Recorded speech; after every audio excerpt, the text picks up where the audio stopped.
Maingay, malakas at nakabubulahaw na tunog. Ito ang reklamo ng mga residente sa 114, Barangay Paco, Kidapawan City sa North Cotabato. Ito dahil sa mayat-mayang illegal drug racing na ginagawa ng mga kabataan sa nasabing lugar. Nitong huli, Martes ng gabi, Agosto 20, nasaksihan ng mga concerned citizens ang grupo ng mga kabataang nakahilera sa gilid ng daan, nag-aabang kung sino ang mananalo sa ginanap na drug racing.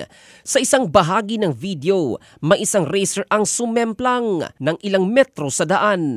Ang bahagi ng daan sa nasabing barangay ay paborito ng mga illegal drug racers dahil sa mahaba at kaaya-ayang kondisyon.